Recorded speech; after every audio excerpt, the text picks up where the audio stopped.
ব্রাহ্মণবাড়িয়ার বাঞ্ছারামপুর উপজেলা বিএনপির কাউন্সিলকে কেন্দ্র করে দু গ্রুপের সংঘর্ষে অন্তত 50 জন আহত হয়েছেন। সোমবার দুপুরের দিকে উপজেলা সদরের মুসা মার্কেটের সামনে এই সংঘর্ষের ঘটনা ঘটে। সংঘর্ষের সময় 4টি মোটরসাইকেলে অগ্নিসংযোগ সহ অন্তত 30টি দোকানপাটে ভাঙচুর চালানো হয়।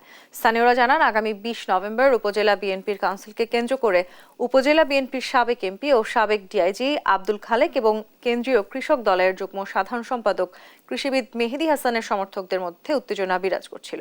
এর মধ্যেই দুপুর 1টার দিকে আব্দুল খালেকের নেতৃত্বে কাউন্সিল বিরোধী বিক্ষোভ মিছিলে নেতাকর্মীরা রামদা লাঠিসোঁটা নিয়ে অংশ নেন।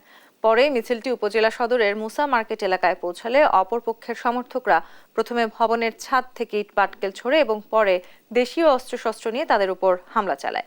ঘণ্টাব্যাপী এই সংঘর্ষে উভয় পক্ষের অন্তত 50 নেতাকর্মী আহত হন।